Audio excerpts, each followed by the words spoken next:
So I kind of learned a lot of that stuff from there, and I did learn a lot of my hard work um, skills before I got to the Marine Corps as well. I think I was a hard worker before I was in the Marine Corps, but I didn't know what a hard day's work was. Yeah. I think there's a difference. You can Yeah. be a hard worker, you can have drive and motivation, but you don't necessarily know how much you have to apply it until you're tested. Hey, what's up, guys? Welcome to episode 9 of the Team Reinvented Gaming Podcast. I'm here with Jimmy Roberts, or Jimmy Raging, a financial connoisseur and content creator.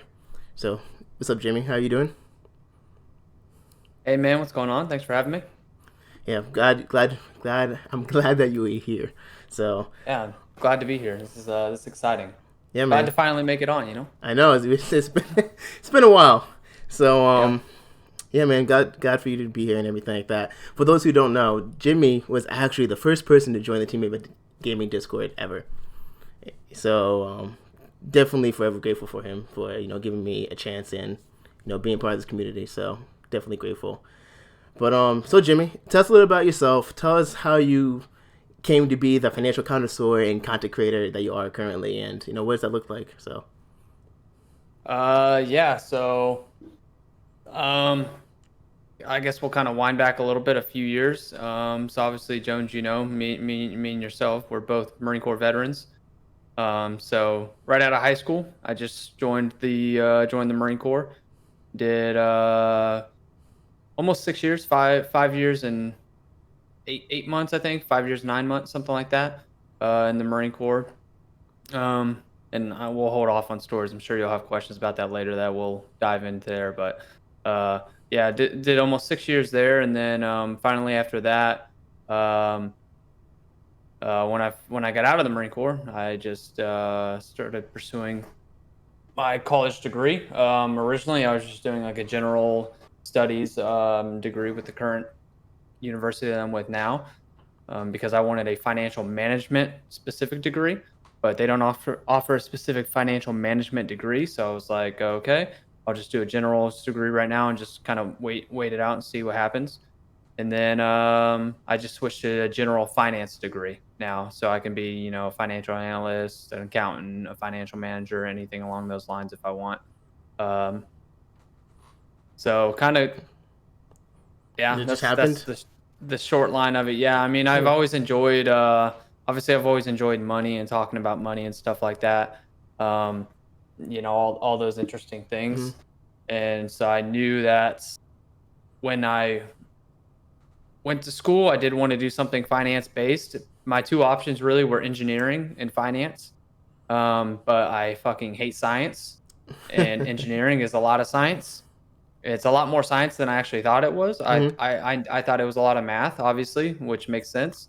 And I've always been good with math, so I was okay with that. But I was talking with a few of the pilots that I worked with when I was in the Marine Corps, and a few of them were engineers. Hmm. And he was like, before I was getting out, I was like, well, I'm kind of maybe thinking about, one of the pilots I was really good friends with. I was like, oh, I'm thinking about being an engineer. He was like, well, do you like science? Or he's like, well, do you like math? I'm like, yeah, I like math. He's like, well, do you like science? I'm like, I fucking hate science. He's like, well, then you don't want to be an engineer because it's a lot of science. I was like, okay. So that one I just kind of threw out the window, and I was like, I'll be a finance major. I like Hmm. math. I like money. I like talking about those things. I'll be a finance major. Okay. And so that's what I settled on. Nice. At what point did you start streaming? Because I remember when I met you. I don't know if you're streaming yet. So kind of to the point where I am now, probably about right around the time we met, honestly, is when Okay. I started. Yeah. Whenever I got out here in Japan, is kind of when I got serious about it. I did my first ever stream a couple years back, actually. But the thing is, I just recently, well, not recently, really, about 2 years ago now, I moved to from Xbox to PC. Hmm. My first ever stream was from my Xbox, actually, on Mixer. Yikes. That was my first ever stream. And I did a few of those from my Xbox, just streaming Hmm. straight, the game I'm playing from my Xbox. But I obviously didn't get very serious about it. I was in the Marine Corps. I was working. I was doing a lot of things, Hmm. stuff like that. But yeah, I got definitely more serious about it almost right around the time we met, a couple years back. Okay. Dope, dope. So in the Marine Corps, right? We were in during the same time. We just never crossed paths. You got out a little bit before I did. Yeah, I think I But joined like well, a probably year or what, a couple something years. before I did. Probably, when did you join? 2015. Yeah, I joined in 2013. Yeah. So So yeah, I joined a little bit before you, and I think I got out a little bit for you. yeah. But in the Marine Corps, you were air crew, air chief. What was your job? I was a crew chief. Crew chief, crew It's chief, air crew. It's air air crew, crew. I think is the maybe the MOS. technical term for it, I Hmm. guess is what it would be called. But I mean we identify ourselves as crew chiefs. Yeah. Okay. So one thing, the one thing that's been on my mind. So I got out in the Marine Corps in December, right? And that transition from Marine to civilian, it's kind of rough a little bit. You know, the more prepared you are, the easier it is, right? What what was the most valuable lesson the Marine Corps taught you? Like not even towards like transitioning out, but just in general. Like, what's that one thing that you learned in the Marine Corps that's going to carry you, that you think is going to carry you for the rest of your life? Hmm. That's a good question. Um, I Like, would say the one thing that I think that I got from the Marine Corps that I didn't necessarily already have or didn't get from any other part of my life, um, it would probably be the ability to understand a hard day's work. And okay, it's kind of and that's kind of maybe silly to any outsiders that haven't been in the military. This is not maybe not even necessarily specific to the Marine Corps, but probably the military in general, right? But it may be a little silly sounding to anyone that hasn't been in the military. But when I say a hard day's work, I don't mean you go to work and you're not. And this is what I'm training to do now, obviously in college. So I'm not shitting on the people that are in the American workforce now. But I don't mean you're going to work and you're simply just sitting there doing paperwork for 8 hours of the day or something, or you're at your computer, or like you have meetings and stuff like that. Obviously that's work as well. But I mean, like, the Marine Corps will put you in a really bad times that you can understand. I don't think I will ever do anything, even now today, when I work, hours on end throughout the day doing my college assignments because I procrastinated, obviously, but nonetheless, working hours on end doing my college assignments, it's like I can get to that point. I can honestly procrastinate and get to that point because I know that I'm capable of doing it now. Because when I was in the Marine Corps, for nearly 6 years, I worked 12 plus hours a day. And I don't mean like, that's not even kidding, like legitimate 12 plus hours a day. yeah, You yeah, show up at like 5 in the morning, and, you then the maintenance meeting at the end of the day, to kind of send day crew home and bring night crew to work doesn't happen until 5 in the evening. So your day is at minimum going to be at least 12 hours a day. So mm-hmm. I think a lot of people would probably say like discipline and all that kind of stuff. But I Mm-hmm. mean, I grew up with a pretty rough like childhood, kind of sort of, not to like dive into that, but so I kind of learned a lot of that stuff from there. And I did learn a lot of my hard work um, skills before I got to the Marine Corps as well. I think I was a hard worker before I was in the Marine Corps, but I didn't know what a hard day's work was. Yeah, I think there's a difference. You can yeah. be a hard worker, you can have drive and motivation, but you don't necessarily know how much you have to apply it until you're Until tested. you do, absolutely. No, man, you hit the nail on the head. I mean, especially for your job, like I know how important your guys' job is to Yeah. the Marine Corps and everything like that. So I can't really speak any much more on it. Like you hit the nail on the head. For me, man, I don't think I worked. I was in the military, so I was fortunate to work at Joint Commands as well, a couple Joint Hmm. Commands, and I met Marines who are like, these guys are older, like E9s, E8s, but like they exuberated excellence. Like they were good at like physically, mentally. Like they had master's degrees. They ran like freaking 300 PFTs, and like they exuberated excellence. And I was very fortunate to have sergeants and higher ups and staff NCOs and everything. For those who don't know, staff and those are acronyms to my executives are managers, are supervisors. Those are acronyms. So sorry for the military jargon if you don't Yeah, understand. But I was fortunate it's kind of part of to it. have leaders who were higher than me who were who made the standard I had to adhere to so high, like, and I understood what I just understood what excellence was and how to emulate it, you know. Um, and I think that's something I carry for the rest of my life. Just because in everything I do now, I have to hit the highest level of excellence in it. Um, and it's just weird, but I guess that's just what I learned. Um, No, it's valid. That's definitely valid. yeah. Um, so yeah, man. So like it's interesting. I don't know. I don't know. I don't know how else to put it. It's that simple, you know. Um, so yeah, that's interesting. Interesting. So you were just in North Carolina, right? You didn't have did you went on like on ship and stuff like that and went overseas and everything, right? Yeah. So my 6 years. I'm just gonna say six years for the sake Yeah, of that's it. fine. For any military members that are gonna get a hard on for it, it's not 6 years. All right. This is a disclosure. I'm saying 6 years, rounding the number. It was like 5 years and 8 months. I'm not stolen valor. I promise. Blah blah blah. All right.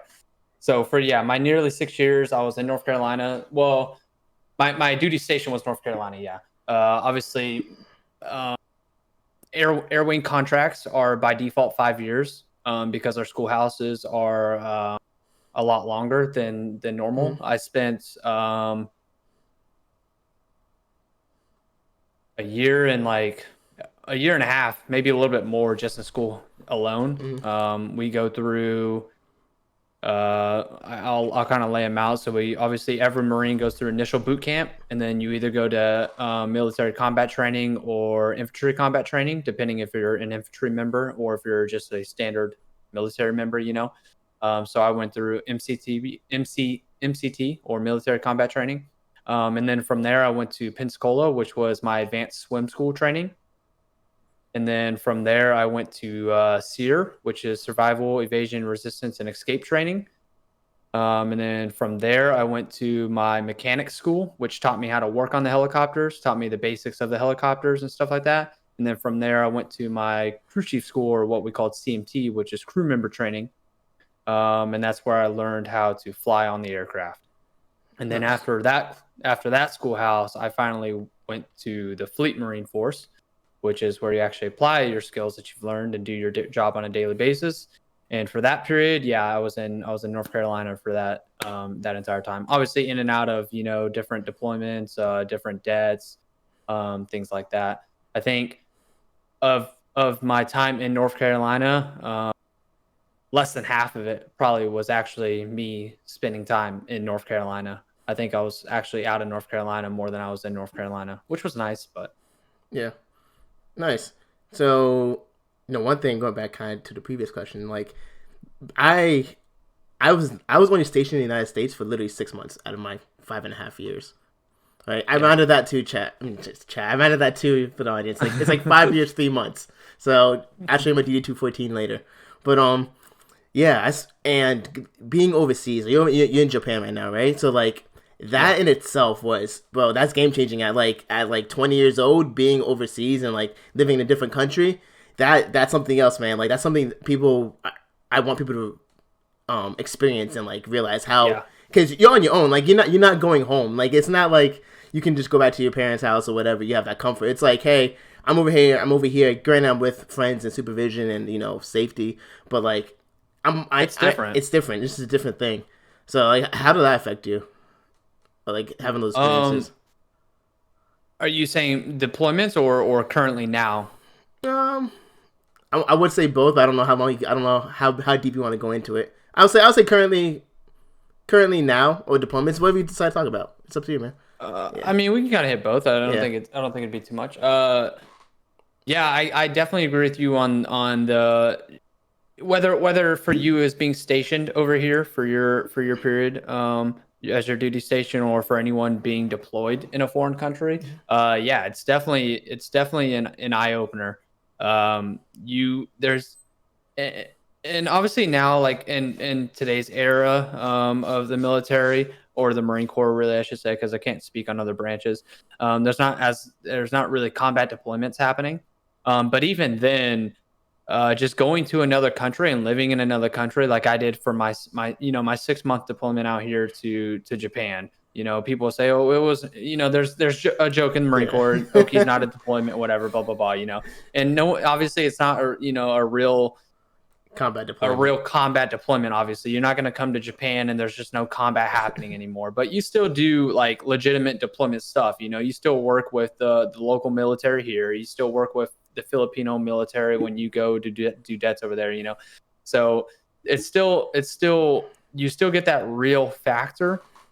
And it is a bit eye opening.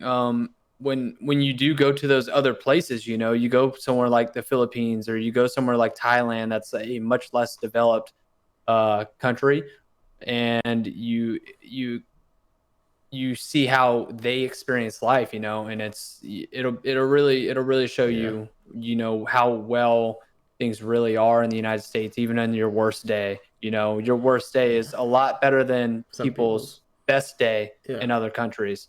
And I think a lot of people take that for granted. Hmm. Like. And I think now, obviously, it's this is obviously my second time here. I'm living here now as a civilian. I'm no longer in the military. My wife's in the military. That's why I'm out here. But I think now it is. It's still I get a different aspect of it now, because like first time I was out here, I was in the military. So I was like, I was like 19 or 20 or whatever, I was probably like 20 or 21, whatever, whenever I came out here the first time. I was very immature. I was kind of not necessarily reckless. I've never been like, well, I was reckless at points, but not in any time in my military career. I wasn't ever like super reckless, but I was in comparison to now.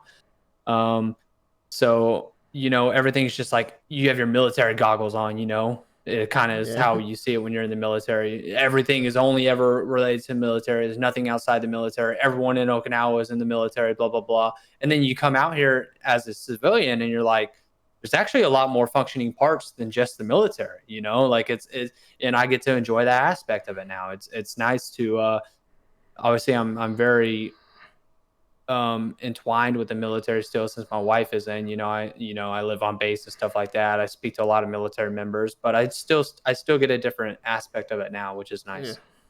So the Philippines. I've been to the Philippines, bro. Like I tell when Hmm. I flew in, bro, those tin roofs on those houses, like those legit tin roofs Yeah. on those houses. You're like, oh, okay. Oh, so this is Hmm. poverty. Interesting.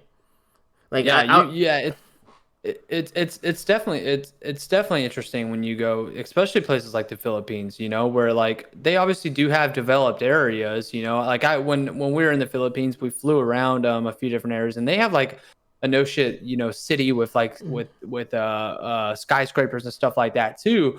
But there's other parts of the Philippines where it's like people are living in dirt huts, bro. yeah Like, yeah and that's the realism of it. yeah People are, so and you don't really see it as much if you've never left the United States. And hmm some people, it's crazy to think, don't even leave their state or their city, yeah much less leave the United States ever. And then if they do leave the United States, it's to travel to a fancy place, right? yeah Somewhere where your money doesn't go quite as far. yeah And except for in the Philippines, it's the alternative. yeah Your money goes very, right very far. You have exactly 15 bucks in the Philippines, you're rich, yeah you know? yeah So it's like it's definitely a different side of the world. yeah that's yeah I'm grateful. Yeah, joining the Marine Corps.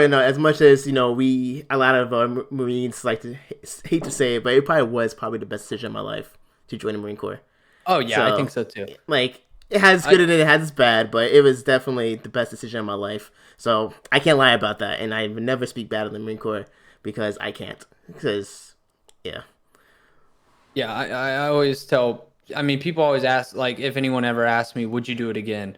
Yeah, I would do it again. Just because I didn't re-enlist to do it another 4 years doesn't mean I wouldn't do it. If you sent me back, you know, that's true. Yeah, it's been almost 10 years now since I originally joined. Well, nine years, sorry. If you sent me back yeah, almost 9 years now and asked me to rejoin the Marine Corps, I would. I would still join the Marine Corps. I would still want to do the job I did, because yeah, that's an experience. that I have now that I can relate to a lot of other parts of my life, just because I didn't want to continue doing it doesn't mean I wouldn't do it again. I Yeah. absolutely would do it again. I wouldn't want to go through boot camp because my boot.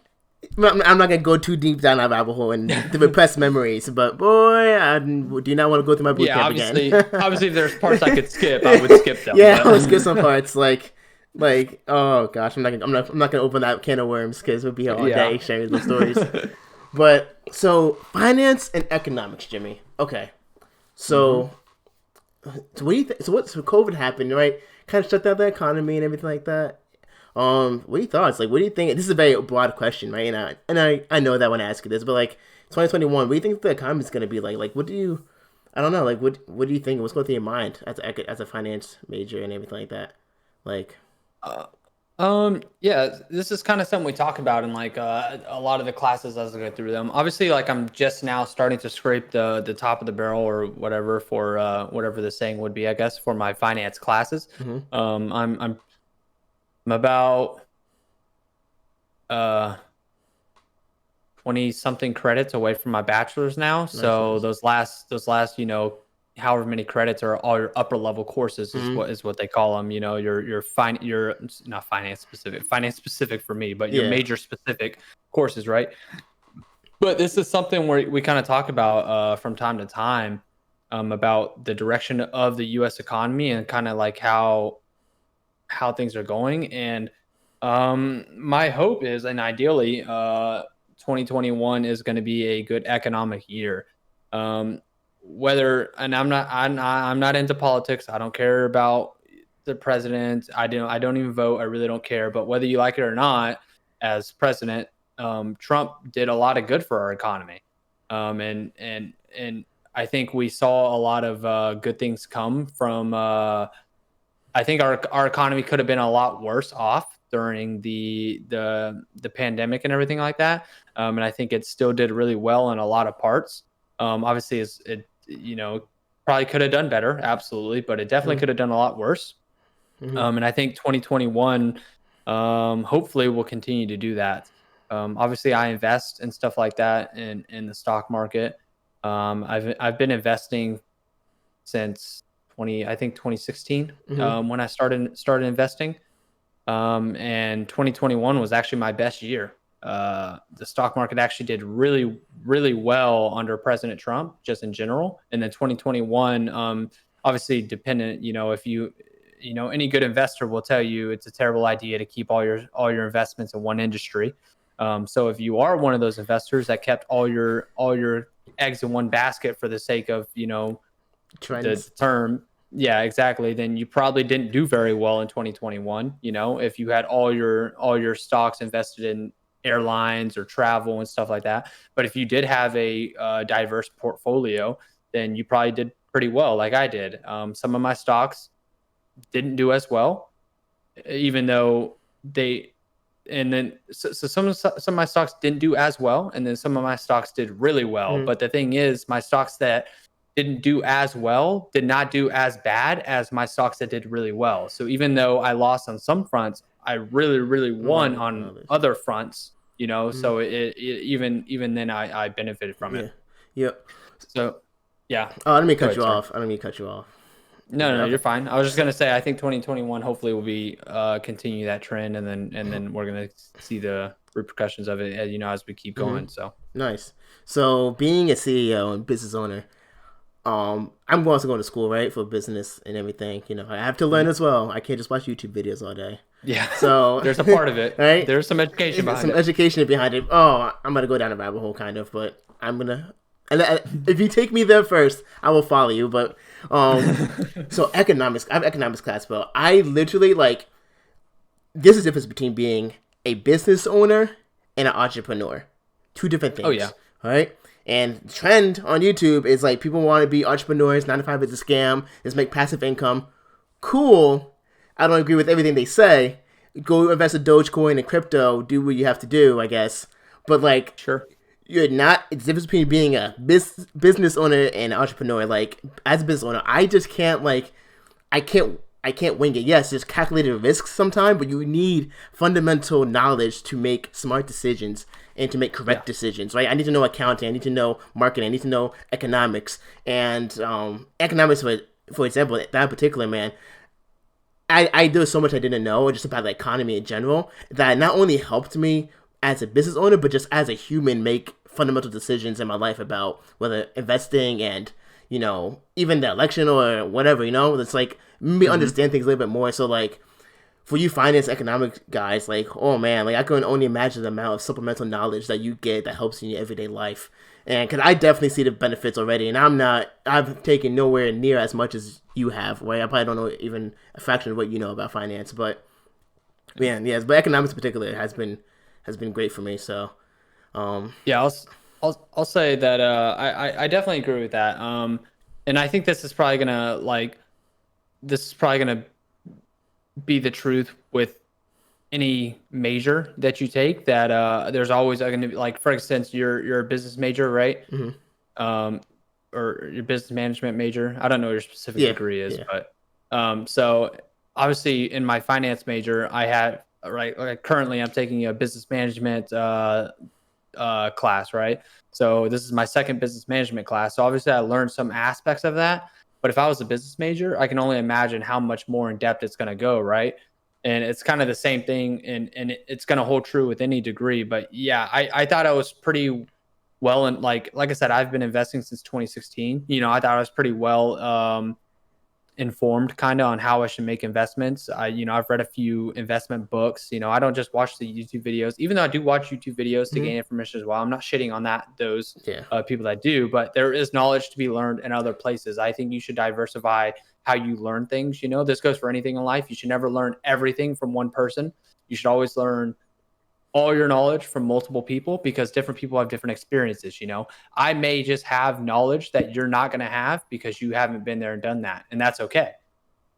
So yeah, I think just in general, I've learned a ton that's going to be applicable to my daily life just in the short period that I've already started my upper level courses, and I'm very excited to see where it continues from here. And it's super interesting to me. So no, yeah, definitely, definitely.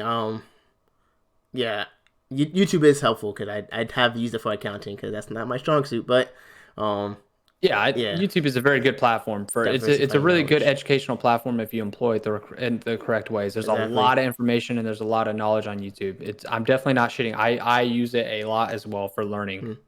Hmm. I just think you should, if you do watch multiple YouTube videos from different creators, at the very least, that way you're kind of diversifying that. Exactly. Exactly. So I haven't seen you stream in a little bit. I mean, I know you streamed recently, but like, how's that going? How's the stream schedule looking like? How are the games? And Yeah. did you game in the military? Like while you're in the Marine Corps? I don't think you did because of your time, maybe. But Yeah, so obviously I've like I said, I started off in Xbox. I've been playing, so I mean, obviously, PS1 and all that stuff mhm. way back in the days, but essentially since the original Xbox came out, obviously I didn't own one, but my friends did, so I would go to their house and play theirs and stuff. And eventually I got my Xbox 360. And so I kind of was on the console train up until like I said, a couple years ago, and this was well after I was already out of the Marine Corps, by about a year. Um, and then so I did game in the Marine Corps, but I wasn't, obviously didn't focus on streaming in the Marine Corps. There was no desire for it. But all my gaming was done on console with my console buddies and stuff like that.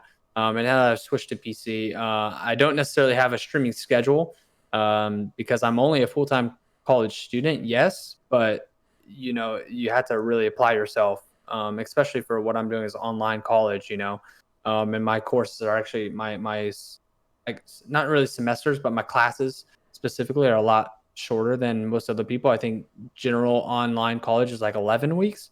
My classes are 8 weeks. Mhm. So it's a very, and I meet upwards of two times, sometimes three times a week for 3 hour increments. So it's a lot of actual college stuff that I'm doing. So when I start to get into these upper level courses, my streaming is definitely on the wayside because I'm a family man. I have a Mhm. wife, and so I do my best to spend time with her.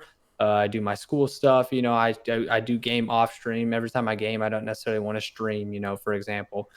So when I start to do these upper level courses, yeah, it is more difficult for me to have the motivation to stream because it's like I'm gaming at 9:30 at night when I don't know if I'm going to want to play for 30 minutes or 3 hours. And I don't Yeah. want to start a stream for fucking 3 minutes and then be like, I don't want to play today and then just in my stream and it's like, so That's that's fine. kind of that's kind of the I had to find a good Mm. balance. So Nice. I literally do that. I'm that guy, but I literally start my stream up. 3 minutes later, nah, and then I just yeah. turn it off. But And like I okay, that said, makes sense. I don't, no shame to the people that do that, but I'm trying to build my stream as a kind of a professional setting where I view it as a job, where Yeah, I can't just like show up for a little bit and be like, oh, okay, I don't want to be here today, So when I do stream, I want to be able to apply minimum 3 hours to that gaming session, to that period where I can stream. That way, if I do have someone that wants to come by and watch the VOD later, they have something they can actually get engaged yeah, with. They're not just like a 3-minute YouTube video, yeah. Makes sense. So finishing up your degree here pretty soon. 20 more credits. What's next after that? Like you get your degree. What's next, man? Masters? What are you gonna do? Yeah, I think so. I think directly after getting my degree, obviously there's kind of a lot of pressure on that because my wife is looking to get out of the Marine Corps. She's going to be out of the Marine Corps in a little over a year. Um, and then I don't necessarily want her to feel like she has to get out and jump directly into the workforce unless she wants to. She's much like me. She's very work driven. She enjoys working. But I don't want her to necessarily feel like she needs to get out and go directly into work. So it's kind of right now my ideal situation is that I finish my degree. I network, with a lot of my professors on the way up, some accountants, some financial analysts, stuff like that. And then as I start to get near the end of my degree, I'm going to start looking for jobs. Depending on where we want to live, we go back and forth between Texas and Florida. Hmm. But where we want to live, I'm going to start looking for jobs. And I'd like to be like, ideally, I'd like to be a financial analyst. I am on the fence a little bit between being an accountant and, or not being an accountant. I don't think I necessarily want to be an accountant, but I would like to be a financial analyst or a financial manager, something along those lines. That's why I'm a finance major. And then in due time, yeah, I would like to get my master's and maybe even a PhD. I don't necessarily, uh, I don't necessarily want those things because I enjoy going to school. I just want them for the credentials. I hate going to school. I think I think there's a lot of flaws in the United States educational system that we don't really care to talk about. But for the most part, I don't enjoy school. But it's obviously you need degrees and you need education. That's just what people, for the majority, unless you're Elon Musk, right? That's what the majority of people Hmm. look at when they look hiring you. They look at your credentials. What have you done? Yeah. And it's nice that I have nearly 6 years in the Marine Corps, but nearly 6 years in the Marine Corps work experience doesn't necessarily make me a financial analyst. Yeah. That makes. So Yeah. I kind of need that. I kind of need that background. So Yeah. I would like to get a master's and then maybe a PhD, and then once I'm done working, well down the road, I would like to teach. Nice. So whether it's for free, I do a free course in a high school, just teaching people about kids about finance or whatever. Yeah, I would like to teach, but that's after I'm done working and Yeah. I have 30, 40 years of work experience. Yeah. Well, I know a guy who owns esports org who's gonna need a financial manager. Yeah, Yeah, yeah, well, I know a guy. So I tell you what, if I get to that point and the org gets to that point, uh, which it will, I'm confident the org will get to that point. you guys heard it Um, here first. Jimmy's gonna work for me so in a year, yeah, we'll in see. about a year and a half. I got Maybe you. I'll help you guys out. Um, you yeah. So wrapping up here, we have about 5 minutes left. So I'm hit you with the last question. How do you want to reinvent your industry? And I'll use that finance industry for you. How do you want to reinvent it? What's the impact you want to have on that industry? Um, how do I want to reinvent it? Like, yeah, Um, And I know that's a very interesting question. And for you, for your that niche, it's probably a hard question. But like, what's the impact you want to have in the world?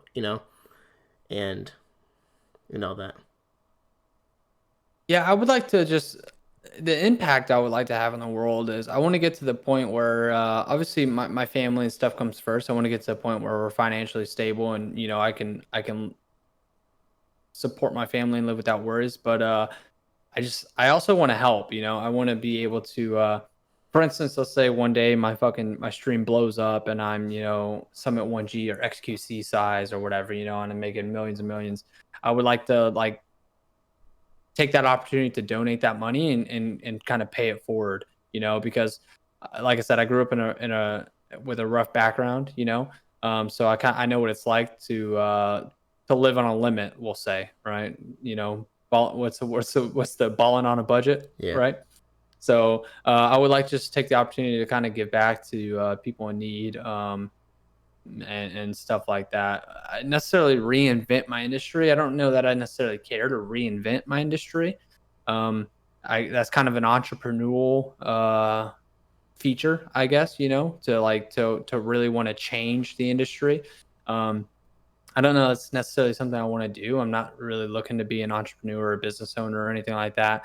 I think my end goal, so to speak, would be like to be a CFO, a chief financial officer for a large, company, or maybe even work at like the Federal Reserve or something like that. So that'd probably be my end goal, Okay.